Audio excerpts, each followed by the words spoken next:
Hello and welcome to the Reference Point Podcast. I am your host, Paolo, and today I am joined by my two Cretaceous co-hosts, Matthew and Anthony. That's us. Hey, how's it going? Prehistoric. Oh yeah. Today, we're going to be talking about Carnosaur 6, Dominion. What? Yeah, isn't it Carnosaur 6, the great franchise starring Harry Adam Knight? Nah. Who is that?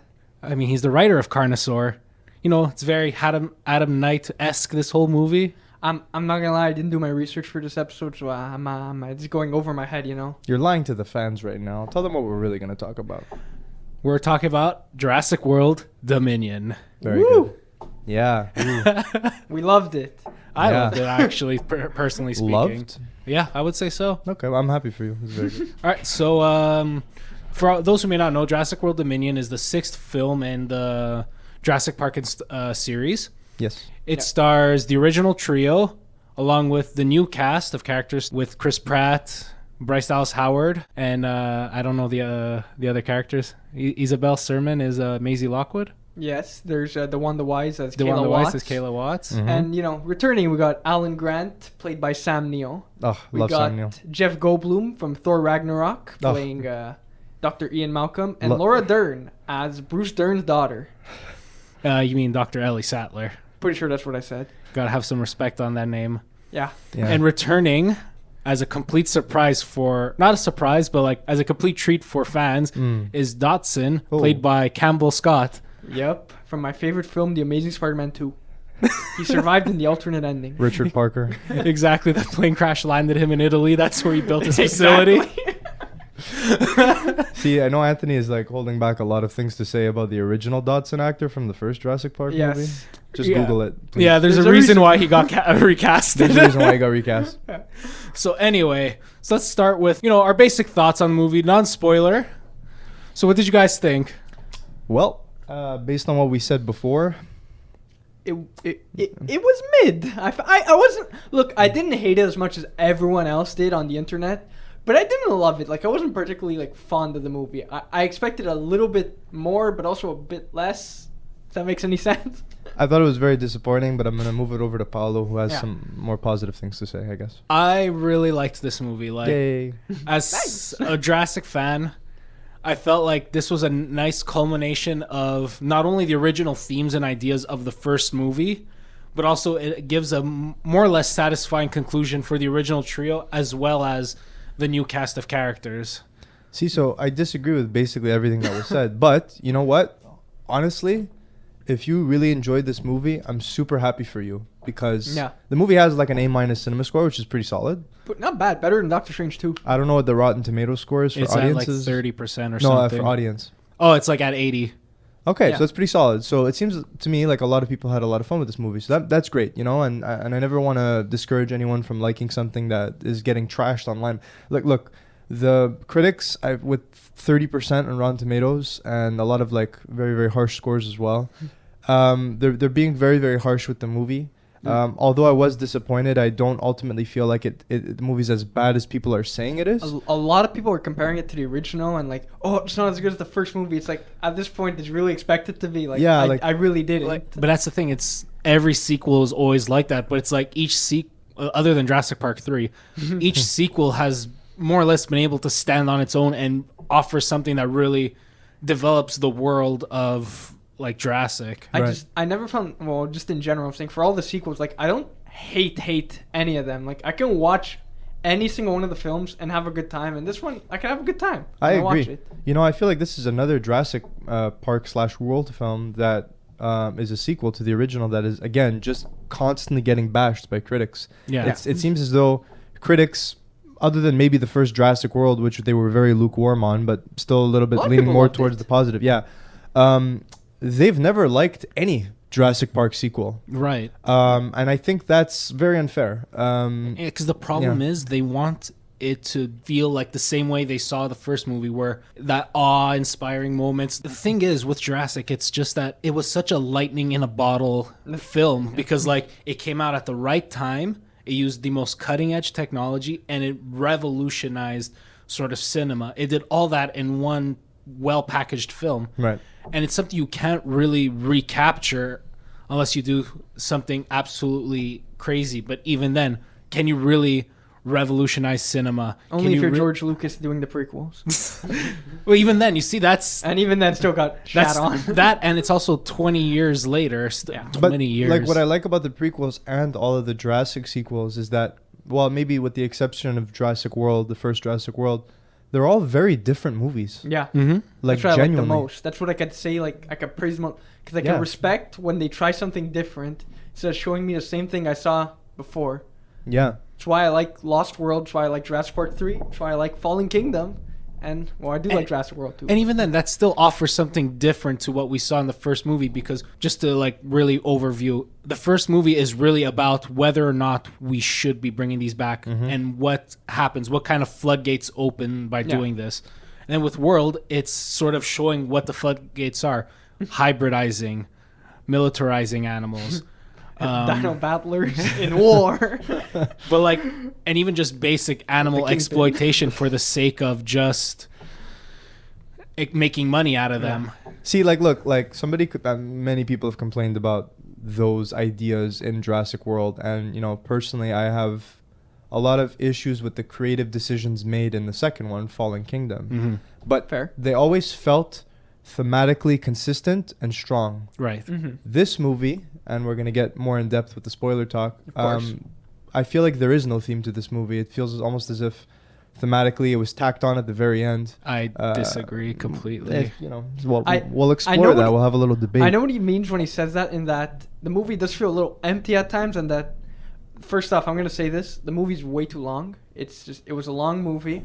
There's scenes that just felt like we need to pad out the runtime to make it, like, since it's the epic conclusion, we have to make it more epic. Mm-hmm. And there's scenes that are like, they're not bad per se, but they're just adding on to the runtime. It doesn't really add anything to the story. It was Right. definitely to the movie's detriment, in my opinion. Exactly. To kind of contextualize what the story of this one is, at the end of Fallen Kingdom, basically, I'm not going to get too in depth with that movie if you haven't seen that one, but let's just say dinosaurs are loose in the world. Right. And it's not just, you know, the Tyrannosaurus Rex like in Lost World with San Diego. I'm talking like every type of species, Gallimimus. you know? In Washington. Yeah. So it's like, what a really great premise. And it seems to me like going into this movie, this was the type of film that filmmaker and writer Colin Trevorrow wanted to make this entire time. And it always felt like Fallen Kingdom was that, you know, unfortunate middle child that really just existed to kind of get the dinosaurs out into the real world, It's a save the stepping marriage. stone. you know? And then, so that's basically the plot going into the movie. Dinosaurs are out in the real world. What's And- gonna happen? Yeah, so I'm not going to get too in depth with the actual plot, but let me just say that this concept, I think, was not very well explored at all in the film. They could have done a Um, bit more with it almost. you know? 100%. And I also feel like the marketing of this movie Really messed with really A little expectations dishonest. are. expectations and perceptions of what this movie was actually going to be like. Yeah. So that really, really disappointed me, especially. But what really disappointed me the most, I would say, is the scattershot plot. I felt like, you know, for me, the first third of this movie was actually very, very consistent. Yeah. And although it was building to a story that I didn't necessarily want for a third and final Jurassic World film in the franchise, it felt like it was focused, you know what I mean? And I felt like the first third is extremely strong. Particularly, there's a really, really great chase scene through Malta in Yeah. Italy, It was awesome. involving velociraptors. They're actually and atrociraptors. Okay. They're actually a recent genus that was found maybe a couple of years ago. Actually, that's pretty cool. Do those have feathers? They're supposed to, but But if you notice on the designs, they have the quill part, Peter but it looks Quill. like it's missing. well, it's starring Peter Quill. Oh yeah. But it's missing, so it's almost like if those genes were specifically turned off. That's cool. So because they had that detail where it's like they could have had feathers, but something was messed around with their genetics. Dr. Henry Wu, what'd you do? Yeah, I think Paolo's looking way too into this. I think he's smarter than the filmmaker. No, trust me.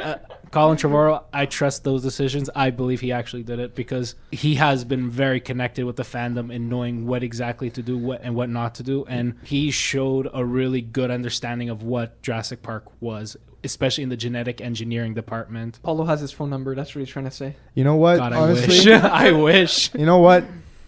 Let's mention Colin Trevorrow because you know what? I think Paolo if by chance Colin Trevorrow is watching this, You should have made episode 9. JJ, he botched it. he should have made Agreed. episode 9. You're right.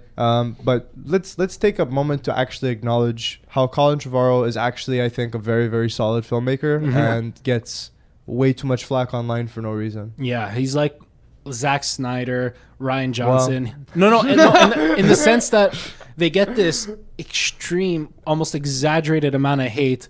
100%. And I believe genuinely he's delivered very good films. Take the moment to show your appreciation for this filmmaker, because although, yes, I think he directed a film that ultimately disappointed me, I think a lot of that came down to the script and not the directing per se. Which he wrote.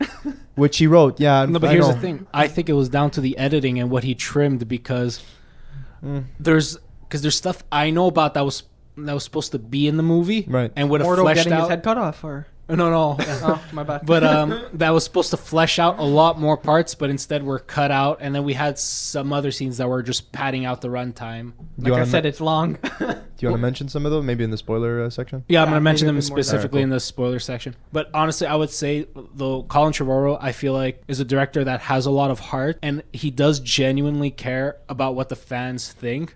And it's not in that sort of Star Wars way where it's like, oh, yeah, clap if you see this specific character or this specific thing. Max Rebo, Glubshido. There it is. Blorko. He does fundamentally understand what Jurassic was, and it was built on this foundation of genetic engineering going wrong, the exploitation of science by mega corporations, and that with these progressions going unchecked, they're going to eventually lead to the detriment of us. And it's something that Crichton really, really hammered home in the first novel with the intro, and even just Malcolm's expositions throughout the book. Yeah, Michael Crichton, for those who are listening who or watching who don't know, Michael Crichton basically wrote the books. The Jurassic books, Park and he books. wrote a variety of other right, which techno actually, thrillers is actually the perfect thing to describe it, because it's not exactly sci-fi, but it's kind of like sci-fi that's grounded in our world, where it's like he takes one little element that's impossible and just makes it possible, but everything else is explained fairly well. Like flying. Well, no, like the dinosaur DNA stuff. It's close. impossible to get dinosaur DNA because of how old it is.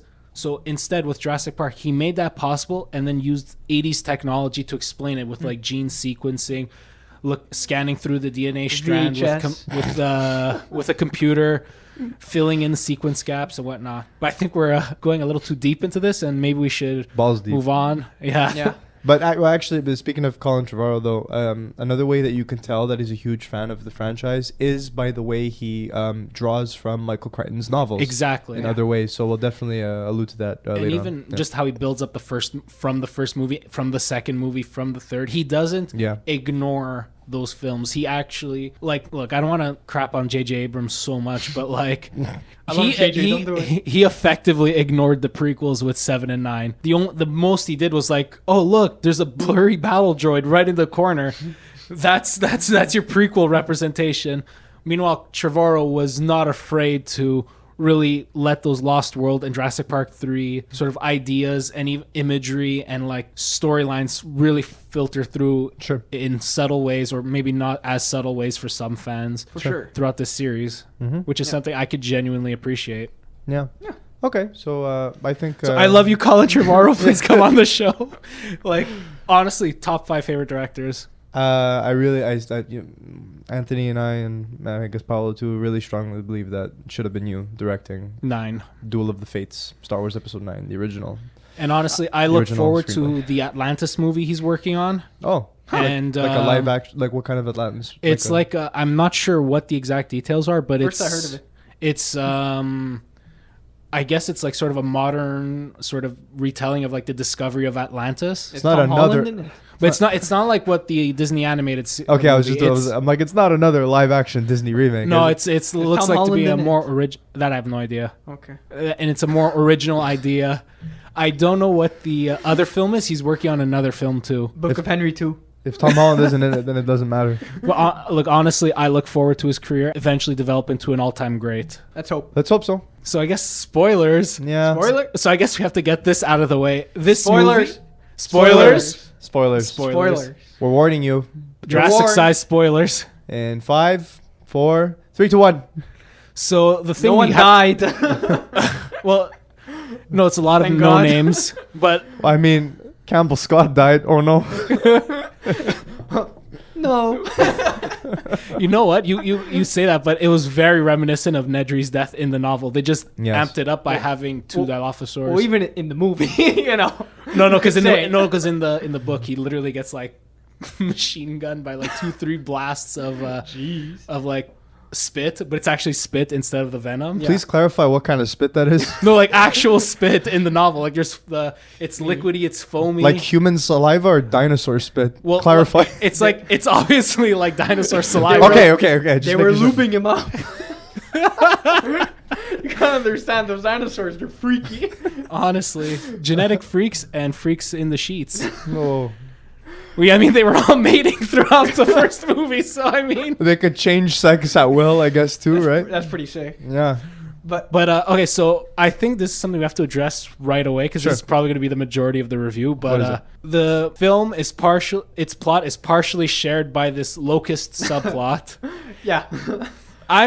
Look. I hate bugs in general, so just like don't even ask my opinion Speaking on of it. freaky, those freak you out. I think Yeah, Anthony's they're huge really and afraid gross of and bugs. disgusting and The locust plot for me was fairly compelling for me. Yeah. Sure. Because I personally believe not only a huge sort of step into what Michael Crichton has always sort of foreshadowed in his novel, but also it is a genuine payoff to the ending of Fallen Kingdom 2. Fallen Kingdom 2. I only saw the first Fallen Kingdom. So with Fallen Kingdom, you have Malcolm at the end. He's talking and he's saying how, genetic power has been unleashed onto the world. We don't know the effects of this and what's going to happen next. And he mentions how that genetic power is not going to stop with the de-extinction of the dinosaurs. It's going to escalate and it's going to eventually lead to our downfall. And it's not because the dinosaurs are going to basically wipe out humanity, but rather humanity is going to wipe out humanity by misusing this power. Sure. And so now you have this locust plot. The locust plot is essentially like Biosyn Great name. has... Yeah, no, it's a really cool name. It's actually genetic Biosyn in the novel. Yeah. Yeah. So what Biosyn has done is that they've created these seeds for crops that would, allow them to grow better, like, your standard GMO stuff. But then, they covertly introduced this locust that will target only crops that have not been made by Biosyn. Damn rich people. So what it's going to do is that it's going to effectively destroy thousands upon thousands of crops and force people to buy Biosyn seed. And make Richard Parker rich. It's getting rapidly out of control. And so this is where the whole sort of plot of the movie kicks off with Dr. Sattler kind of investigating this and trying to implicate Biosyn into showing that they're the ones behind this and that they need to be stopped. This sounds almost like a real life conspiracy. Actually, what's we funny? watched the movie, right? You don't have to recap it to us. I know, I'm recapping it for the audience because, like, I'm explaining. I know. I'm explaining. I'm just messing with you. I know. I'm just explaining why I like it so much. And actually, what's funny? What's funny, Paolo? What is funny? A few days after the release of the film, doesn't the Wall Street Journal put out an article talking about why GMO crops or crops made from like these mega corporations could be a good thing for the future? I didn't see that actually. He's not It's all connected. I'm like Charlie Day and It's Always Sunny. Pepe Sylvia. That's exactly what I was going I to say. knew it. But you see how it's like already the movie barely came out and it's already relevant. And I think that's something that's really cool because that's something that's also what Crichton did with the first movie. Genetic power is like something that, although it wasn't big in the early 90s, later on we had cloning that sort of became a topical issue with Dolly the sheep, if you remember that from like elementary school science.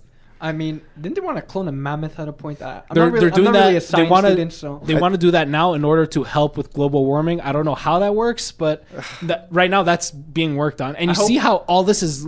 I really hope it's the one from Ice Age that they clone. Look, It's I just sound like Ray Romano. Exactly. the only great cloning effort that has ever been produced I in swear this to God, if we world talk about Attack of the is Clones. Tamora Morrison. In Attack of the Clones. Like a bantha. Just before we get a little more off topic again, what do you guys think of the Locust plot? Like, because for me, I'm going at it with a more like super fan, like, well, this is exactly what Crichton wanted, and I don't know if maybe that translates well for other fans or like how that works. Like I want to put that out there. Look, everyone knows me reading's overrated. We don't read in this room. So we like comic books. It's all pictures. Only comics. Well, I don't even read the words. Well, we know Paolo can't read from our what was it, our Moon Knight episode? Throwback. Don't worry, he does audiobooks. That's why. Okay. Exactly. They have sound effects. But point being, I'm gonna be honest, I wasn't the biggest fan of the Locusts. I thought it was a bit much, you know. I don't want to be this guy. If I'm gonna be this guy, I didn't want more dinosaurs more than prehistoric bugs. Right. Like it's not as interesting. I mean, as dinosaurs. It's understandable. I don't want to sound too negative, but I'm just saying it's like, to me, it's not as interesting as dinosaurs roaming the earth. Yeah, and it really isn't. Just, I wish it didn't really have even like the way the storyline wrapped up. It didn't really feel anything like epic or just no wow factor for it. Yeah, it was pretty simple, straightforward, and I don't know. I expected a bit more. You know? Like, you know, for me, I think conceptually it's interesting. I think conceptually, it's nice how, like you were saying, it could really tie into the first movie. But also feel Crichton-esque. You know, I dig that. I just wish it was, you know, conveyed in a more compelling manner. I don't think the way it was presented, especially with the movie trying to balance these two different plots surrounding the two different generations of cast members. So, you know, with the Chris Pratt and Bryce Dallas Howard, and then, you know, Sam Neill and Laura Dern, and you know. So I don't feel like the movie balancing those two plots felt like it really meshed well, in my opinion. And the way it does end up converging together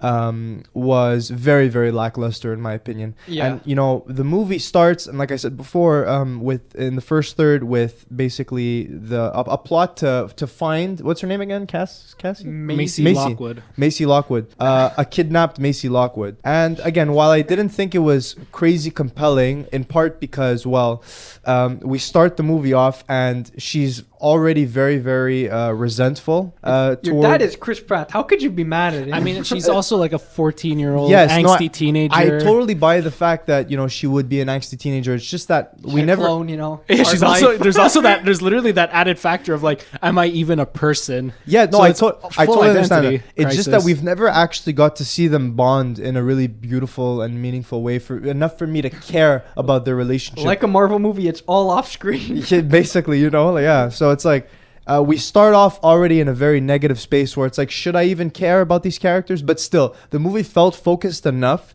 on this plot where we're going to go find her, right, after getting kidnapped. And I also felt like the first act of the film was profiting the most on the idea that dinosaurs are loose in the world, right, and how do they kind of mesh with our everyday lives. You get some really, really great stuff with Blue. Dinosaurs, they live among us. It's like, it's really cool. Yeah. You had to sneak that in. Had to sneak in and among us. I really did. That's actually a line in the movie, and Anthony like audibly like bursted out. My humor is so broken that when they said Among Us out loud in the theater, I laughed. Yeah, I snorted because like I'm just fractured. Started what, cocaine? No, just like a pig snort, like. Oh, okay. You know, like Dennis Nedry would. No, I don't know actually.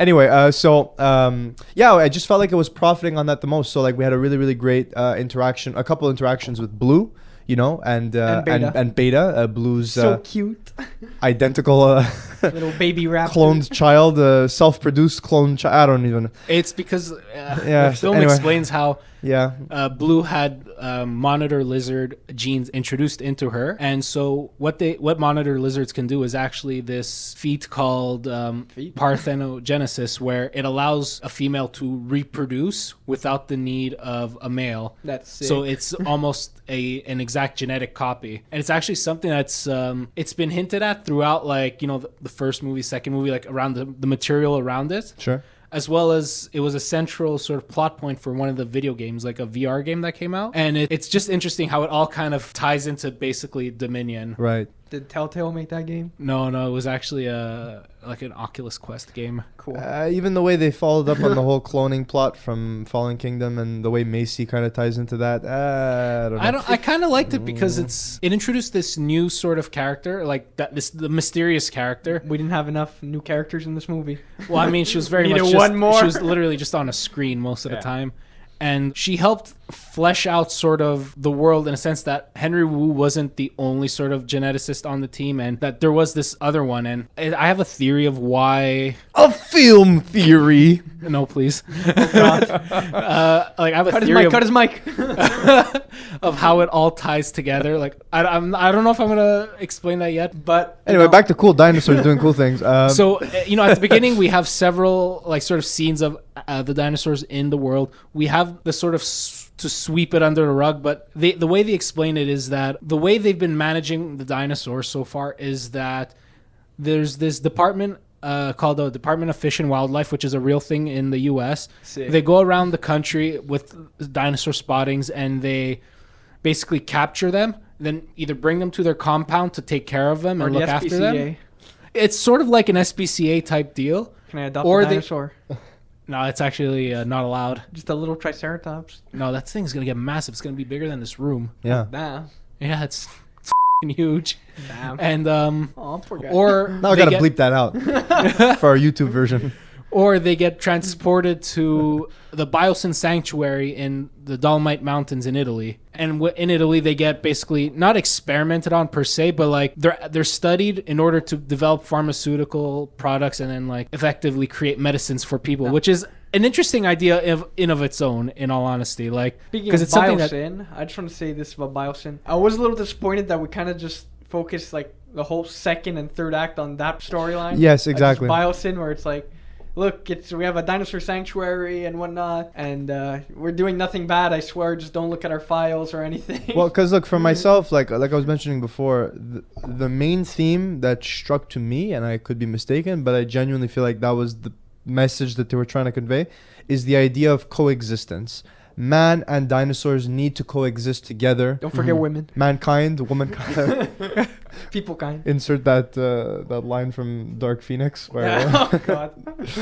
Anyway, but to see the idea of coexistence. Mm-hmm. But the problem for me is that when you only have the first act of the movie truly address that theme, and the final scene, it gets completely lost in the second and third act. And by the way, speaking of the second act of this film, Anthony was mentioning how this movie feels way too long. This movie is an absolute drag of an experience for me in the theater. About halfway through the movie, I really started feeling its length, and I was digging some of the ideas and some of the introductory ways that they were bringing in Alan Grant and Dr.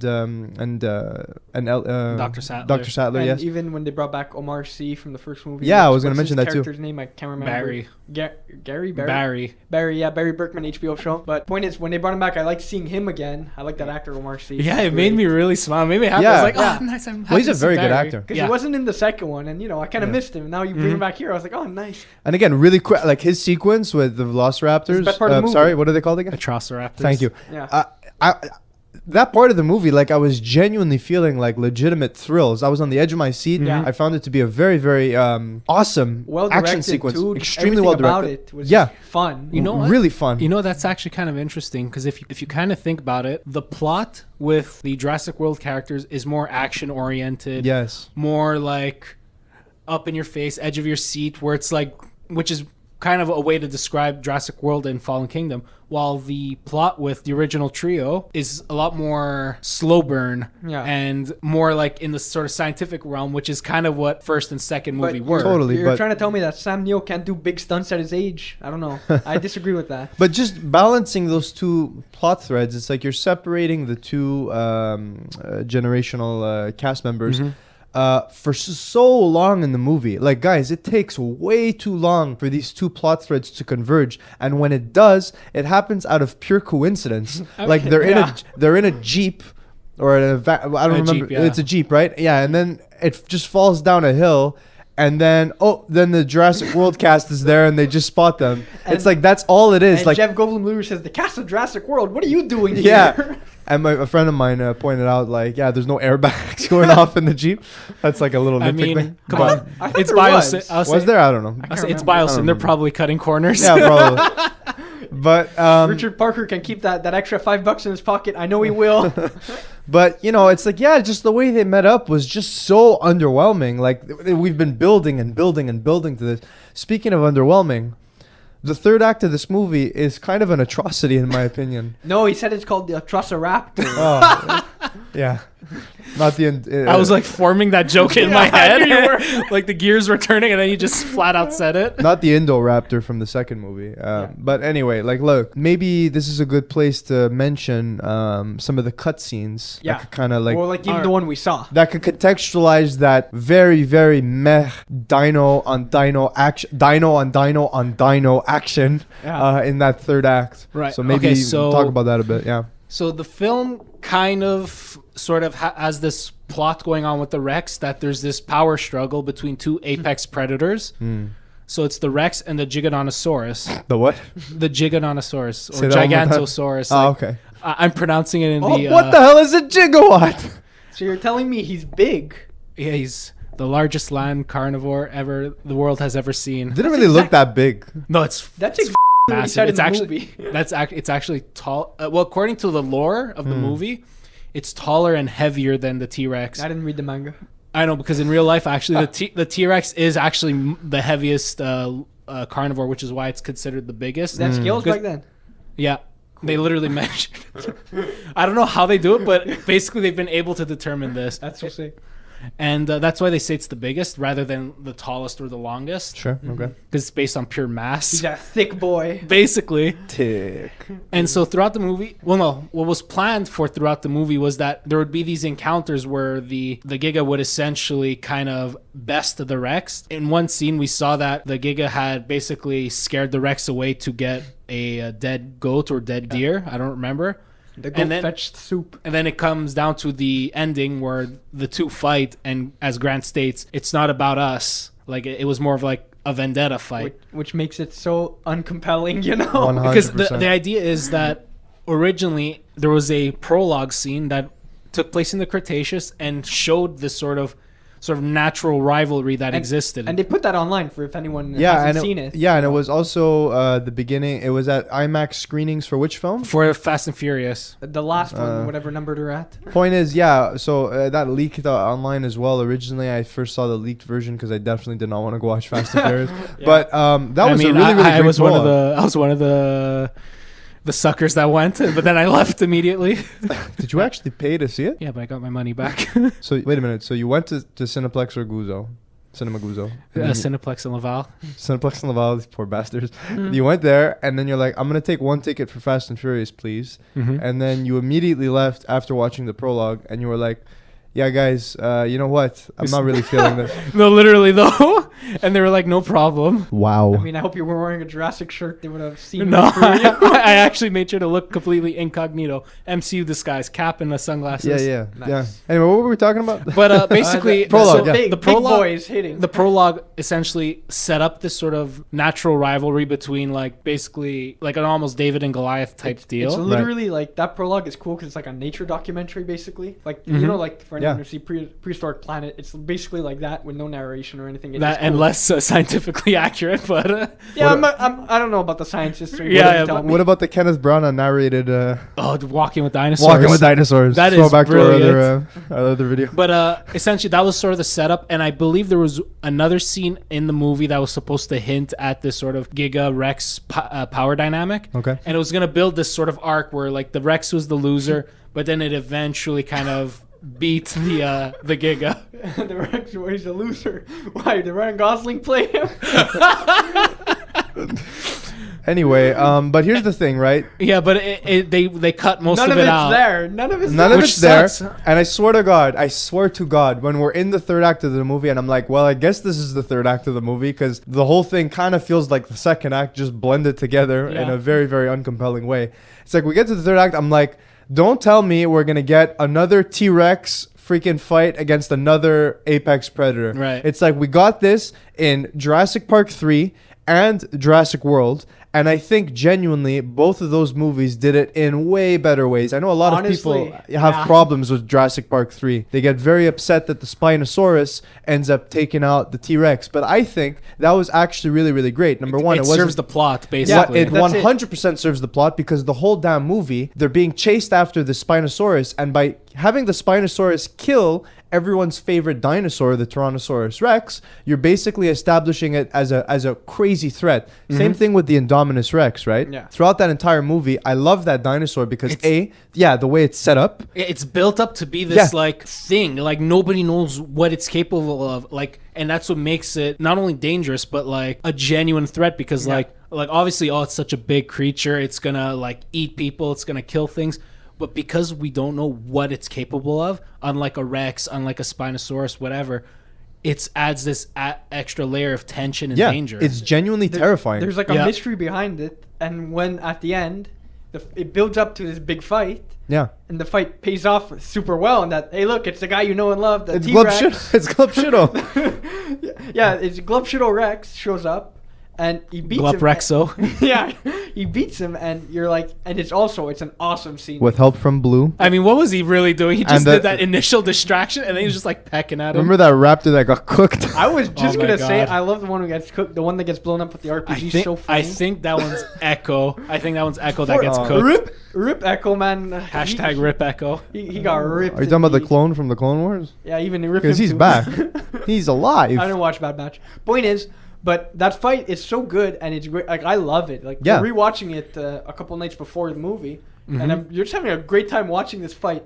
Then you get to Dominion, and it's the same thing but worse. You know, it pays off basically a story that was half told. That doesn't for me. exist. I would say half told because we do get that scene where it's like we show the Rex, and then they do say in the movie it's two apex predators going at it. But like, even at that, it has nothing to do with the protagonists' arcs, which if they even are arcs to begin with. I mean, there was storylines. Indominus was really just serving Claire's plot. But it's still a plot. Well, it's still. I loved Claire in the first film. I think she has a genuinely great arc. Poor Bryce Dallas Howard needing to run in those heels. Like, it's always very impressive. Hey, to but me. she did it. She did it, man. She did it. That was real. She did I'll that. honestly never understand that because she did it. What's the problem? Yeah, a lot of people complain online about her running in the heels, but it's like, dude, the actress is clearly doing it. Like, just show some respect. How is she outrunning a T-Rex? It's literally such a cramped space. How is it going to maneuver in time to like turn and then run? It's so cramped. Anyway, but I just, those Jurassic Park 3 and Jurassic World were always in service of the plot and the characters. Yeah. And like even also in Jurassic World 2, don't forget not thematically, but it's more of kind of like a motif hinted throughout the entire movie. The idea of more teeth. Yeah. And then you get that really, really great more teeth. The motif is more teeth. You're losing me. We lose Anthony the second we start filming. It's over. It's like when we start using big words and long sentences. Yeah, kind of like you with reading. Like, you know. Exactly. So what are we reviewing again, guys? I don't know. See Carnosaur 6. Oh, yeah. But Diane Ladd. so it's a really cool moment when it's like, wait a minute, eureka moment, more teeth, you know? Yeah. And then they get the T-Rex, and it's just such it's a fan service moment, but it genuinely works. ups the stakes, and it makes the third act of the movie feel like the third act, like it's been building to this. Yeah. It's the payoff for this thing where it's like it's basically the monster versus the natural thing. It's like the whole life finds a way thing. It's the natural correcting the unnatural. It's the tagline of the poster. Natural correcting. No, life finds a way. But Dominion, it's like, man, I was extremely underwhelmed with that third act. That fight had two genuinely cool moments. One of which was a payoff to the prologue with the which wasn't in the movie. Yeah, which was the zoom into the eye. When I saw that, I was genuinely like, look, oh my god, we that had is watched sick. the prologue the night before and I'd already forgotten. So when you reminded me, like, oh, that is cool, but I kind of forgot in the movie. And I like that sort of initial sort of, it's not about us, and they sort of go at it. Oh, and then you have the little like logo recreation for that split second. Yeah. That's the IMAX poster. Yeah, for those who don't know, basically at Biosyn, there's like this like very convenient like circular waterfall decoration thing. And it only exists so that the T-Rex could walk in front of it and recreate the poster. It's not overt enough where it's like really draws away the attention. It wasn't like it paused in front, winked, and then continued walking. Yeah, it literally just walked by. Yeah, it was a cool like little like aha moment, you know. Anyway. Aha. And I think that's the whole to just sum up, I think that plot was meant to give the Rex a sort of arc, and it's something that just didn't work out. It didn't happen. It like they basically gave him an arc, then they decided we're not going to give him an arc because he's also not in the movie that much. So they cut just it out. cut it. But why should a dinosaur have an arc? It's more about it's kind of like more of a fan service thing. More Yeah, than but like anything. here's the thing. For me, it's not like an arc in the sense of like it's changing as a character. It's for the fans really more than anything. Which look, I don't know if I agree with it per se, but I feel like it's at least something that's appreciative because they at least portrayed it in a more naturalistic way than straight up movie monster. yeah, but you know what? Like let's talk about the human characters. Okay, Let's go to the human a little characters. bit too off. Because Deep cut inside baseball. Paolo, throughout the movie and after the movie, was gushing about how much he loved what they did with the original cast. Right. I found it to be like very underwhelming. You're getting them back, and there's this whole like, oh, will they, won't they kind of dynamic going on with Alan Grant and Dr. Sadler. that Right? the Twitter account spoiled the night after the movie But came out. That to me was a given. I was going in Yeah. fully expecting that because she's divorced now.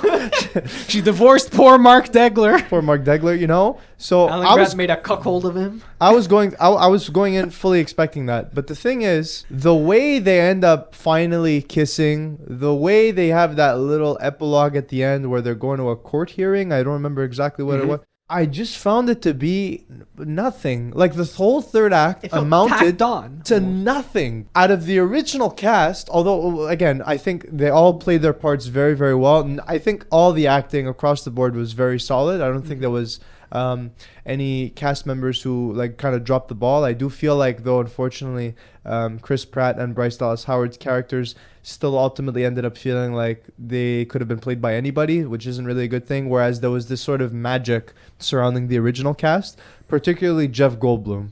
Oh. Jeff Goldblum, in many ways for me, while I was watching the second and third half of the movie, because, during the first half, I literally turned to Paolo and Anthony. I'm like, guys, like this movie's like really solid. Like I'm really enjoying this. And I agreed with him. Yeah, but Then it lost me. yeah, and then it lost me. But throughout the second and third acts of the film, Jeff Goldblum would say some stuff that was just so wacky and so out there and so Goldblum. I could not help but just fall in love with this character over and over again. He's so good in the movie. He's so funny. He saves the movie in many ways, like genuinely. Like if I were to revisiting this movie is gonna feel like a chore for me, genuinely. But I think in the second and third acts, Goldblum is really gonna keep me going. Goldblum and Campbell Scott. God bless Campbell Scott. Campbell So good. Scott, okay, as this Paolo. Maybe you want to describe Campbell Scott? He's very much this eccentric Bill Gates, type, like Elon Musk, Elon Musk type. where Not he's Jesse very Eisenberg and Batman v Superman. he's very weird, but he has that dark side. Yes, it's just like I think Campbell Scott's an incredible actor, especially in that Amazing Spider-Man 2 deleted alternate ending. Please go watch that on YouTube. All the good scenes get deleted. You know? Who would you know? And they happen to be two Campbell Scott movies. Who are you? Who are you? Anyway, I think he's incredible at writing this fine line between like someone I should take seriously, but also should not take seriously.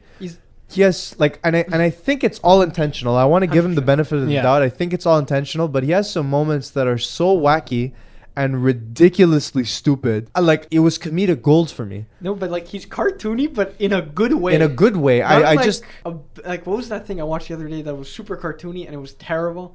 But I don't know. I think of a Disney Plus show. We'll say that for another time. Oh. But, yeah, they'll know. But I mean, they won't. Campbell Scott in the movie was just cartoony, but it just worked for me. Yeah, it really worked for me a lot.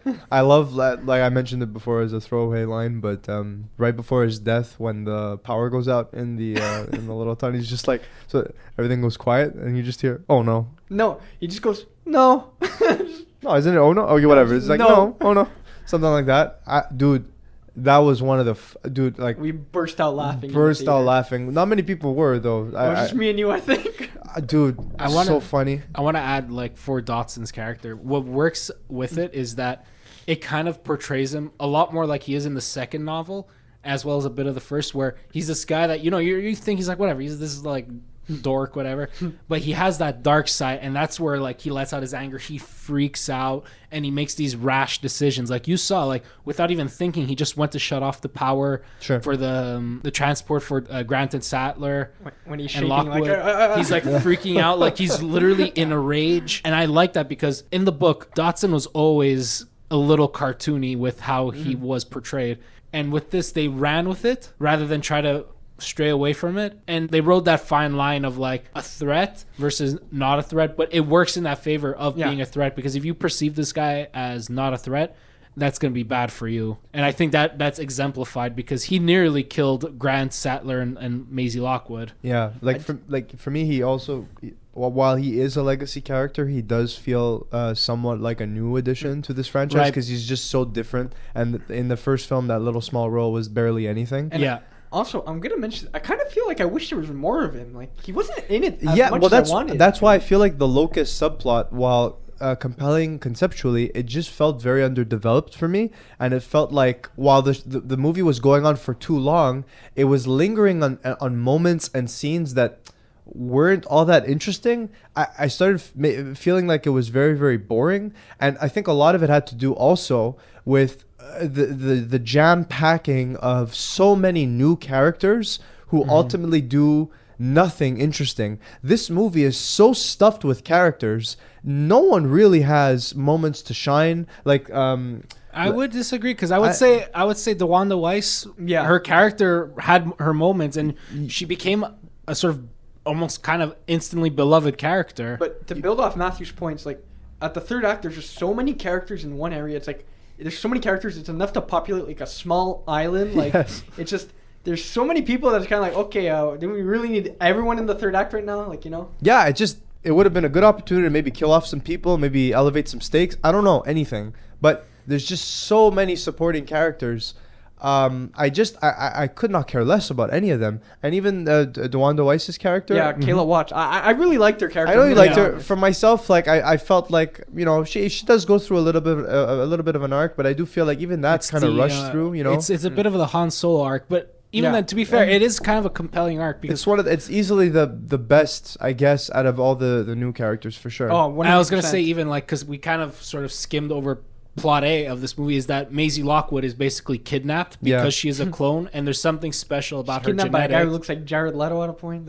I mean, that's you know, more. Maybe she has some Morbius fever, and they really gotta like spread that across the nation. And you know, her genetics are special, and it's something that Dr. Wu believes holds the key to stopping the locusts. And so she gets kidnapped, obviously. The thing is with DeWanda Weiss's character, you see that she saw this kidnapping sort of take place, this almost trafficking practically, and you could tell it shook her, but she's like, this is the business, whatever. And then as soon as she saw Claire, because, you know, Claire's like, I'm her mother, you know, you could tell that it instantly struck a chord with her, and that she was trying to fight this, trying to be like, no, this is the business, I can't do anything. And then she just decided, no, I'm gonna help these people. And again, that was in the best third of the movie. That was like near the beginning, you know, sort of. Speaking of BD Wong, the way he gets redeemed at the end is so like, where did this come from? It's like, I know, guys, I disappeared like for a lot of the movie, but I'm here. I'm emerging from the shadows. He literally steps out of the shadows. It's like, hey guys, I'm still in this movie. I feel like there's definitely a bit of an arc missing there, because like you have that sort of thing where he's like, he's seen that he's gone too far with these locusts. And he's like, okay, I have to stop this before I destroy the world. And so it's a very minimal character arc. And it's like, it could have, that I think if you had more of Dr. Wu contemplating, pontificating, like on this sort of locust thing, I think that would have maybe elevated the locust plot a bit more for you. Because let's not forget, in the past two movies, Dr. Wu is basically like one of the villains, you know? I wouldn't say he's a villain. He's too proud because he got blinded by his own ambition, and he wasn't doing downright evil things. He was doing what essentially he was told, and when he was shown like the error of his ways, he kind of brushed it off in the name of progress. You know, because I kind of like bringing up ethical dilemmas on the show. The first Jurassic World, we rewatched all of the Jurassic Park films. Except for you didn't watch 3 because you had to go see Top Gun Maverick that night. It was Jurassic Park 3 or Top Gun Maverick. Guys, Top Gun Maverick, we're going to cover it somehow on the show, but Top Gun Maverick, I swear, is one of the best movies I think I've seen in the last 10 years. Okay, I genuinely think it's a but masterpiece. did it have homoerotic undertones? Not really. Not Then this it one. sucks. Never mind. All right. That's why I stayed Sorry, home guys. and watched Jurassic Park 3. Exactly. But, Billy and Grant, that's your ship right there. But in Jurassic World, like, there's some really, really great conversations between Dr. Wu and some other characters. Like Simon Kingpin. Masrani. Masrani, like, or played by Irfan Khan. And what about the great Kingpin? Irfan Khan, rest in peace, Right. legend. But That's actually, again, mirrored from the novel. yeah, but see, to me, in Jurassic World, and why I think it's a very underrated movie, there are really compelling scenes like that where there's some great dialogue, there's some great banter, and it really makes you think about the ethics of what they're doing.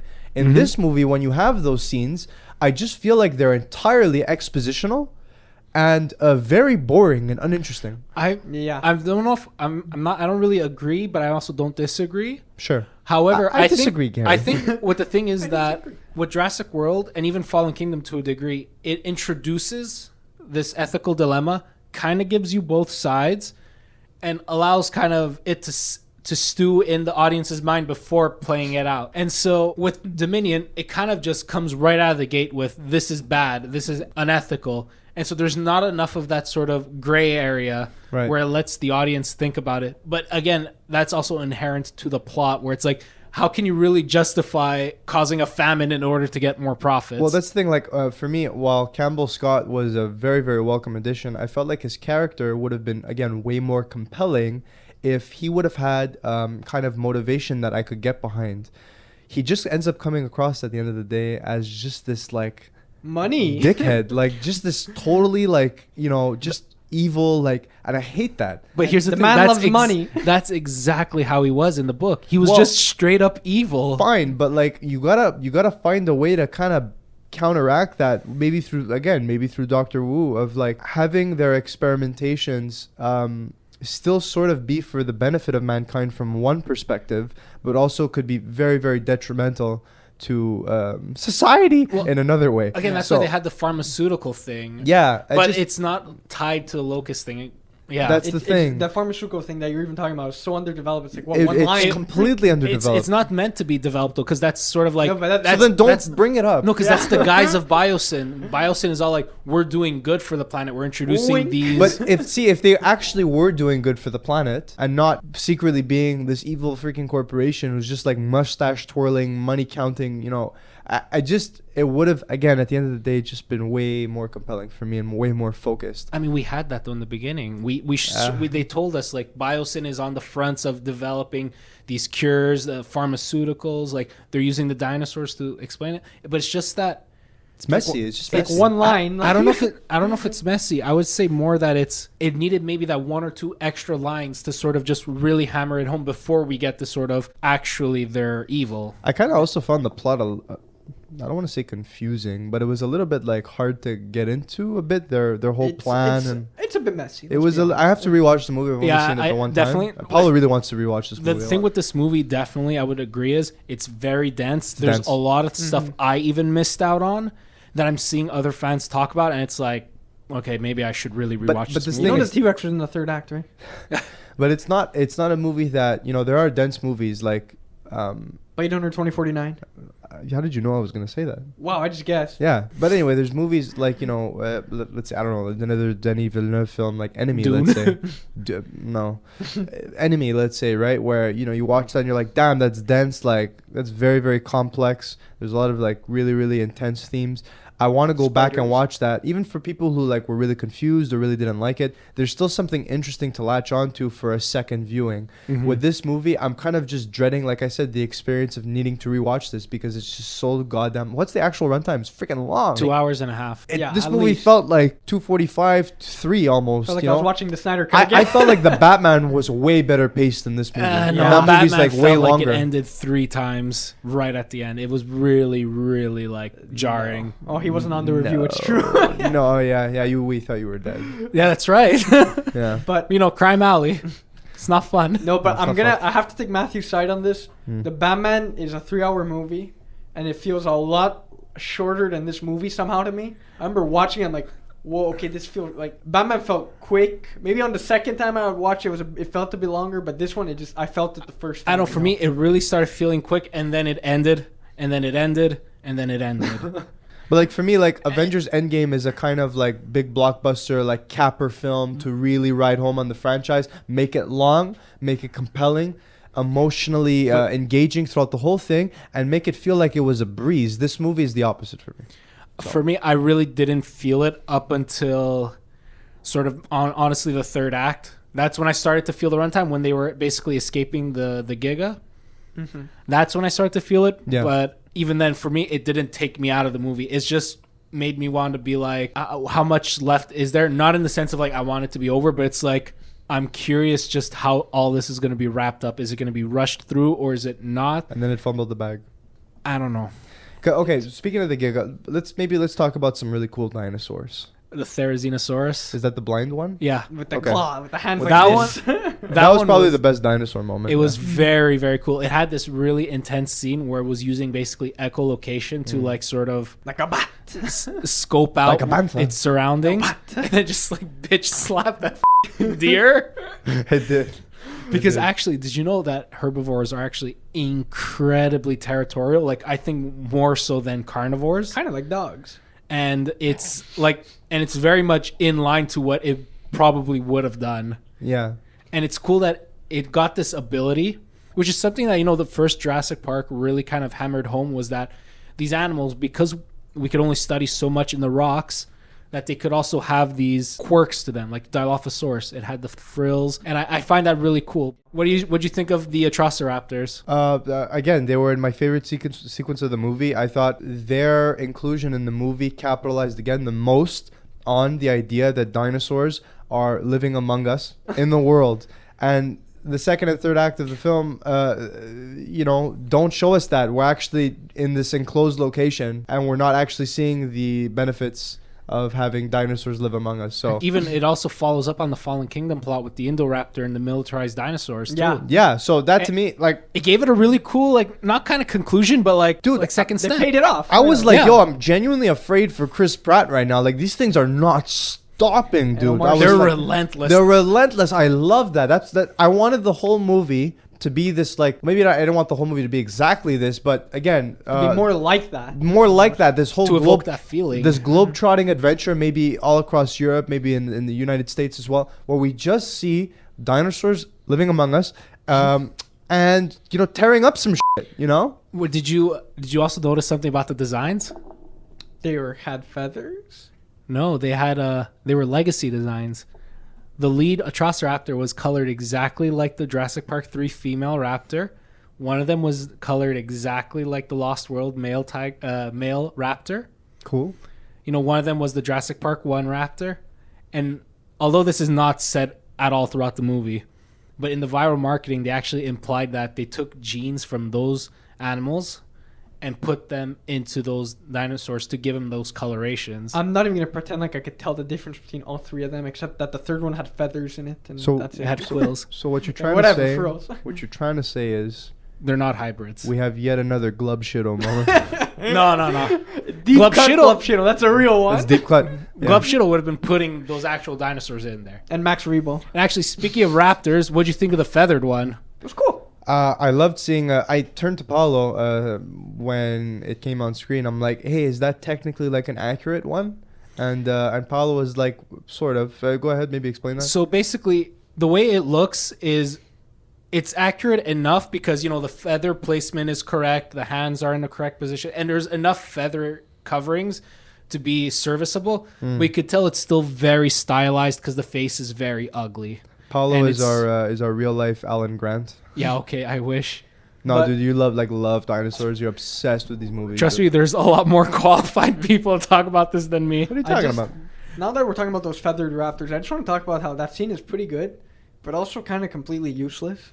It's just Like, there to sort of It's just insert there that to like show up, feathered to show dinosaur. one cool dinosaur, and then like that's it. Like It's just an obstacle. Yeah. And then it doesn't really pay off anything. I don't know. I felt like it was just like we need another action scene. Throw that in. yeah. And then we got to see the Dreadnoughtus, which is, I believe, one of the biggest dinosaurs that's I ever have existed. no clue what you're What talking the It's hell about. is that that one? long neck that was in the water, a few shots. I literally I don't remember. I am so sorry. Oh wait, yes. Yeah, Was it the one in the tree when Bryce Dallas Howard? No, that's the first film, Grimes. No. That I know what you're talking about. That's Therizinosaurus. Okay. Yeah, that's the It's blind the long. That was the blind one? I don't remember, The long. sorry. It's in a few like lake shots and everything. Like you'll see it when we put this episode out. But so yeah, that was one of them. It had a pretty cool design. Then you got to see Iguanodon in the background, Morris Intrepidus, Dimetrodon. Oh my god! That actually no, that I know. Dimetrodon was a very welcome addition. Like, You talking about the cave scene? yeah, exactly. I wasn't crazy about that cave scene. I thought it could have been directed a bit better. I enjoyed it. It was one Because of the better it was action scenes for me. Tense, and it featured actually 2 deep cut Jurassic Park toy references Yeah. that I didn't even catch. So like, okay, here I'm gonna wrap this up really quick. For Dimetrodon, on the regular toy, it came with this trading card, and on the trading card, you see the Dimetrodon roar, and then you see Alan Grant falling backwards as if afraid of it. In the movie, when he sees the Dimetrodon from showing the light, it roars right in his face, and he falls backwards. Another glub shittle moment. Next, there's another. These are 2 deep cut. Then there's the Dimetrodon. It's being wrangled by Dr. Sattler, by Dr. Grant, and by Lex Murphy. So Lex from the first movie. Sure. No, But in this one, they weren't wrangled by like Dr. Grant, Ellie Sattler, and Maisie Lockwood, but rather they were fighting them, or avoiding them, and so it's also like another kind of reference to that card, which is really cool. And honestly, even the design itself, it's very cool. For me, the best thing to come out of that sequence is the really, really funny combination moment. Yeah. That was pure. That's honestly genuine Malcolm. Pure That was Ian funny. Malcolm, pure gold. Because he would point out that it's like, why do you expect me to know this? Because I'm a mathematician. there's There's so many literally combinations. thousands. He says like there's like 1,000 combinations. What am I gonna do? And then he actually gets like, huh, that worked. No, he didn't get it. The No, I know. Ramsey No, we put know, it. He yeah. thinks he got it, and he goes, Oh, huh, yeah. that worked. That was such a great moment. It's funny. It's So great. again, moments like that with Gold-blum, sprinkled throughout the movie are just wonderful for me. The And I highlights. will say, I do like how they handled the original characters, just because, one, it felt like them naturally progressed, like as in after the 90s. So Dr. Grant, he became more of like, a recluse, like he was very much to himself, like a loner type. I like that. I definitely didn't dislike And what no- they did with no, any no, of the I- originals. I'm I saying. just No, yeah. I know. I just want to finish up. Yeah, yeah, Dr. of course, Sattler of course. basically became that cool mom, where it's like she knows all the lingo, but she's, sounds like not cringy, but like, I slid into Like, my DMs. I yeah, was it's like just she's gonna like say, very much like the mom. I was just gonna say they made Laura Dern say he slid into my DMs. That's pretty funny. And really then, funny. then you had, Dr. Malcolm, who was very much like, he's the older, more grizzled version of what we saw in The Lost World. Like, he's just like completely cynical. He's out of it. And then he's like, yeah, you know what? Things literally just got worse. We're all going to die eventually. I'm just going to live life. I like his class lecture Yeah. speech. That was really good. No, I love the introduction to every legacy character. I thought that was wonderful. I just felt like the direction that they went with them over the course of the film really started to kind of like, drag on and not go anywhere ultimately. That's how I think it went somewhere with Dr. Sattler and Dr. Grant beyond just finally putting them together. Wow. But also just like Grant finally kind of came out of his shell. Yeah. He finally stopped being a loner and is like, I gotta admit who I am, and how I feel, or else I'm just gonna end up being alone forever. I just wish it hit me more in the feels. It really didn't. Yeah. At all. For a me- lot of, I just want to say a lot of the ideas are there, but just the execution is not as Yes. perfect as I wanted it to be. Yes. Maybe look, because for me, I guess I'm blinded by the fact that I'm just so attached to these characters, and not that I see in between the lines, because maybe those lines don't even exist. But for me, it's just that I genuinely felt it, and I genuinely like it hit me here genuinely. No, but I 100% understand you because, like, let's be honest, when it comes to the Marvel movies, I'm always like that. It's like, oh, I understand this, so I know. And it's like, I love almost everything about it. Yeah. So I get, that's more for you. Like, I'm going to be honest, I love the Jurassic movies, but I don't know them too well. Like, Honestly, I would say even Bryce Dallas Howard was fantastic as Claire. I think as an arc throughout all 3 movies, I think it's a brilliant arc that she went on. She acted the hell out of this movie for me. yeah, in this movie, I liked her arc in this movie, actually. Like, it was pretty good. Like, continuing it from the last one. Mm-hmm. at least. So it's like it was consistent. I enjoyed that part. She's the highlight for me of this trilogy. Agreed. Yeah. She's honestly, I think she's one of the more brilliant characters to come out And of an this. incredible director as well. I'm very happy to see that she's taking after her father in that sense. It's like, to me, for real, she's better than Chris Pratt's character. Chris Pratt, I like him. I love he's such a likable presence, but he's just a static character. Yeah, he exists, but he exists just to elevate Claire's character and to be like badass. To be Claire is really the main protagonist of this franchise. Yeah, no, she is. Yeah, 100%. So, and I just want to add, for the side characters, I really did enjoy them. I liked Ramsey with his whole whistleblower thing and being the prodigy of Dotson and sort of ultimately betraying his sort of vision of who he wanted to be as in a Dotson 2.0. And I really did like Kayla because even though she had the Han Solo arc, I feel like she really acted the heck out of this role, and she became this character that's beloved, and I really do want to see more of her. Like, honestly speaking. No, for sure. I really enjoyed her character, like I said before. And now finally, I guess, final thoughts and then rankings? Yeah. All right, so final thoughts. Look, as a Jurassic fan, I genuinely appreciate a lot of the work that went into this. I think the story is compelling enough, but could have used a little more development, especially in the... Look, I love the Locust plot. Maybe could have added a little more tweaking. The dinosaurs among us, that could have used a little more tweaking. But ultimately, I'm satisfied. Like, if they... Because, look, the ending is setting up that our characters' stories are done. There's a new future coming ahead of dinosaurs and humans. This is the direction the franchise is going to go. And I'm satisfied with that. I'm really happy about that. I'm excited about that. But at the same time, if they said we're kind of ending the movies here, I feel like as a fan, I would be like, it's not the perfect ending I wanted, but better than how we left it off with 3, where it just killed the franchise for 14 years.